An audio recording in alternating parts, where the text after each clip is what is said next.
అండి welcome to Sandhya's diaries. ఈరోజు వీడియోలో చేపల పులుసు కర్రీని ఈజీగా చూపిస్తా చూడండి. ఈ రెసిపీలోకి యూజ్ చేసిన చేప శీలావతి చేప. ఈ చేపని బాగా క్లీన్ చేసి లాస్ట్లో సాల్ట్ పసుపు వేసి వాటర్తో వాష్ చేసి పక్కన పెట్టుకోండి. ఫిష్ మ్యాగ్నేషన్ కోసం సాల్ట్ 1 స్పూన్, పసుపు 1/2 స్పూన్, కారం 2 స్పూన్లు, అల్లం వెల్లుల్లి పేస్ట్ 1/2 స్పూను, ధనియా పౌడర్ ఫుల్ స్పూను, ఆయిల్ ఒక 3 స్పూన్స్ వేసి లెమన్ వేసి బాగా పట్టించి పక్కన పెట్టుకోండి. పులుసు కోసం ఆనియన్స్ కొత్తిమీర వేసి మిక్సీ పట్టుకోండి.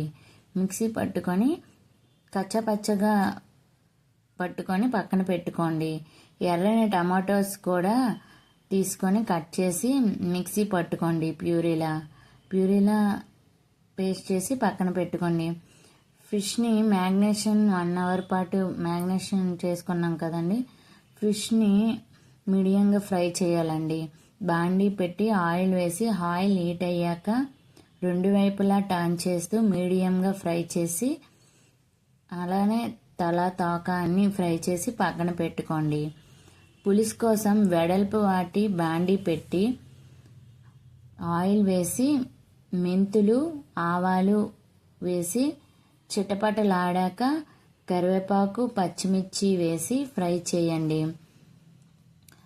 పులుసుల్లోకి మెంతులు ఆవాలే టేస్ట్ అండి, అందుకే మెంతులు ఆవాలు యూజ్ చేయాలండి.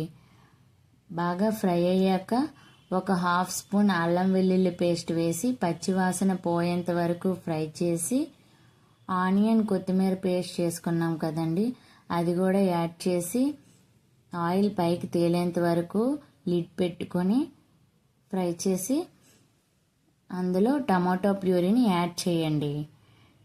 టేస్ట్ కోసం సాల్ట్ 1 స్పూన్, పసుపు 1/2 స్పూన్, కారం ఒక 2 స్పూన్లు. పులుసు కర్రీలోనికి కారం ఆయిల్ కొంచెం ఎక్కువగానే వేసుకోవాలండి. వేసి బాగా ఆయిల్ పైకి తేలేంత వరకు వచ్చేంత వరకు ఫ్రై చేసి చింతపండు రసం మీ పులుపు తగ్గ వేసుకోండి. చేపల పులుసుల్లోనికి చింతపండు రసమే టేస్ట్ అండి. చింతపండు రసం వేసి కొంచెం వాటర్ కూడా వేసి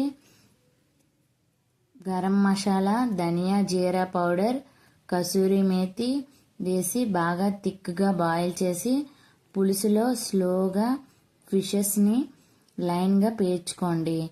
బాగా కుక్ చేసి లాస్ట్లో కొత్తిమీర యాడ్ చేయండి. చేపల పులుసుని గరిటతో కలపకుండా క్లాత్తో బాండీని షేక్ చేస్తూ కలపండి. ఫిషెస్ విరిగిపోయే అవకాశం ఉందండి, అందుకే క్లాత్తో షేక్ చేస్తూ కదపండి.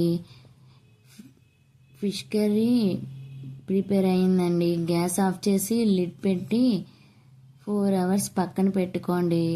4 అవర్స్ తర్వాత సర్వ్ చేసుకోండి. చేపల పులుసు 4 అవర్స్ ముందు చేసుకుంటే మంచి టేస్ట్ వస్తుందండి. పాతకాలంలో ముందు రోజు చేసి నెక్స్ట్ డే కూడా తినేవారండి, కానీ ఇలా 4 అవర్స్ ముందు చేసుకున్నా మంచి టేస్ట్ వస్తుందండి. తర్వాత లిడ్ తీసి చూస్తే ఎంత కలర్ఫుల్గా చేపల పులుసు కర్రీ రెడీ అయ్యిందో చూసారా. వేడి వేడి అన్నంలో ఆనియన్ లెమన్ పెట్టుకొని చేపల పులుసు వేసుకొని తింటే చాలా బాగుంటుందండి. ఇలా ఫిష్ ఫ్రై చేసి ఫిష్ పులుసు చేస్తే ఎవరైనా తినాల్సిందండి. తప్పకుండా అందరికీ నచ్చుతుంది. మీరు ట్రై చేసి మీ ఫీడ్బ్యాక్ని కామెంట్ చేయండి. Please subscribe my channel. Bye అండి.